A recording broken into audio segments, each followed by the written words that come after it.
Welcome to this preview of How They Lie to Us, our brand new media bias monitoring show on Essential Network. I'm David Thompson. In our first preview episode, we've got a David Letterman-style top 10 list of the top 10 most outrageously biased media moments of 2025. Ranking these clips was quite difficult. I watch mainstream media all year, so you don't have to.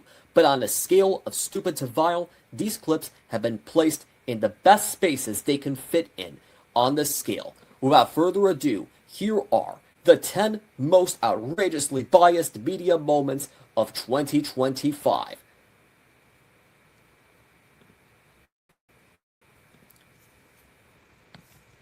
Number 10. Chuck Todd calls former President Joe Biden's cognitive decline a manufactured right-wing premise. This is not a media failure. This is a failure of the Democratic Party. And I just sort of the virtue signaling that some people have done to try to say that the media missed this story. They didn't miss this story. David Ignatius wrote, I just refuse to accept this stupid premise because it's right-wing, manufactured right-wing premise in order to stain the media. The media's got plenty of things to attack them for, and there are MSNBC and CNN and pundits that absolutely carried water for Joe Biden, but they're not journalists. They're former strategists carried water for Joe Biden. The journalist, David Ignatius, wrote a very high-profile column in October of 23 saying, is he really running again? This doesn't seem like a good idea. People like me were promoting Dean Phillips' campaign because he was running Wall Street Journal did a bunch of coverage. So it's not like this isn't WMDs, where the White House worked with the mainstream media to manufacture a story that did not exist. That was a press failure, massive press failure. This was not that failure. This is an attempt by some to virtue signal, and it's this horrible sort of pitting different news organizations against each other, when ultimately the people at fault are Chuck Schumer, Nancy Pelosi, Jill Biden, Joe Biden, Kamala Harris, every elected member of Congress. Number 9. So-called conservative PBS pundit David Brooks defends a judge for escorting an illegal out of a federal courthouse. Trying to send a note of intimidation, not only to her, but to all judges and maybe to all Americans. But I don't yet know the specific details of this case, whether she escorted the guy out the jury door or whether she's let him. So that's all murky. I don't want to comment on this specific case, but especially on the issue of immigration. There are a lot of people who are appalled by what the administration is doing, and there will be times for civil disobedience.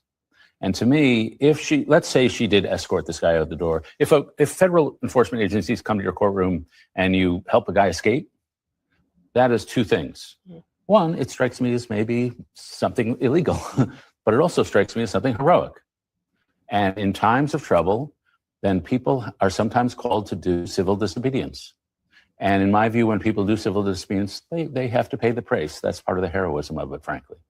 And so you can both think that she shouldn't have legally done this, and that morally protecting somebody against, or maybe not even in this case, but in other cases, frankly, a predatory enforcement agency. Number 8. The View's Joy Behar makes an evidence-free statement about President Trump's National Guard deployments.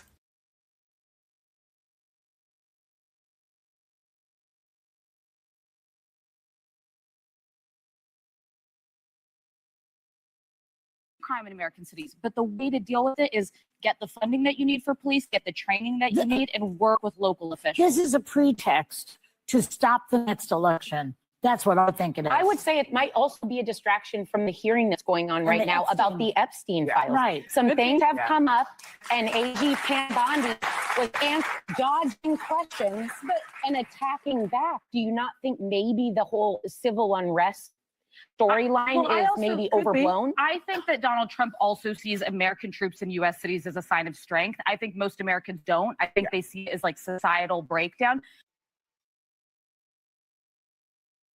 Number 7. Tiffany Cross rails against ICE for enforcing the law by comparing ICE detention centers to concentration camps. agency disappearing people. We are normalizing, we're talking about it like it's no big deal that they are kidnapping people and transporting them to concentration camps, both domestic and foreign. That is I not. think that's kind of insulting to. You know, I think it's Jewish insulting what they're Holocaust doing. survivors. It is not insulting to Jewish. I find it insulting that you could even fix your mouth to defend this disgusting behavior. At these? It's not a death It camp. doesn't matter. It's a concentration camp what they're doing, and they are disappearing people, claiming that these are people who have committed the most harsh crimes. But according to the reporting, less than 10% of these people have committed harsh crimes. So to do the victim Olympics and decide who had it worse, I can tell you, I can participate in that too. And everybody who says, "Oh, this is not the America I know," I can guarantee you, it is the America I know. Can I finish my point, please? Yes. We are the fact that we're presenting this like it's political fodder, that a government agency is disappearing people. It is not a political point. It has nothing to do with Jewish people, because despite the fact that 20% of immigrants in this country are white, we do not see white people getting carted off to concentration camps. So if we can just focus on the people who are harmed the most by this, and not make yourself or somebody else the center of attention, when that's not who's getting impacted by this. Jewish, but I'm saying, or anyone else the center of attention. Tensions are so heightened. Using that kind of language, I think, is not helpful. The tensions are heightened because this BS administration is kidnapping people. It has nothing to do with my language. It has to do with the actions that are being taken by this administration. How many people have been disappeared that you've never heard from again, and we don't know anything about them or where they've gone? Thousands of people. And are you never serious? heard about them? Where they're nothing really. Are you a reporter? Are you not a reporter? Yes, thousands of people. We managed to find Thousands of people in people. El Salvadoran prisons who, you know, were sent I'm sorry. there. I just want to be clear. Are you defending what's happening in this I am not administration? defending. I'm It saying sounds let's be like it. accurate about what's I'm happening. being very accurate, and it is very disgusting what this administration is doing. And 10, 5, 6 months, 20 years from now, I hope that you can look back at this very clip and realize that you were on the wrong side of history if you're trying to remotely defend what's happening. There are fathers, mothers, and young people who are being carted off to concentration camps, and less than 10% of these people have committed any sort of violent crime. They are coming up, people whose our kids are in school. They are never to see their families again.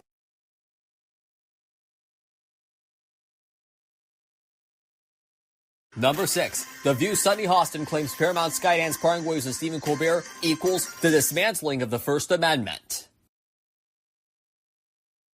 It could be financial, and I don't know that it's purely political. It could be, but my concern is if it is political, then everyone should be concerned. People on the right should be concerned. People on the left should be concerned, because it's very clear that if it is political, this is the dismantling of our democracy. This is the dismantling of our Constitution, right?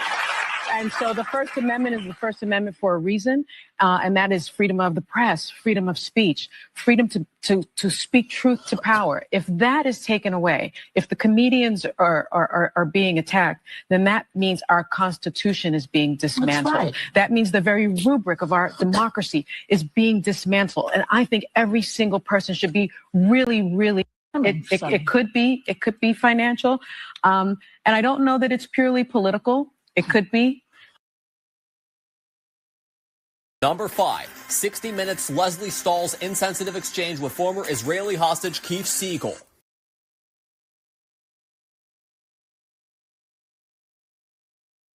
Very mean and very cruel and violent. More so. Much more so.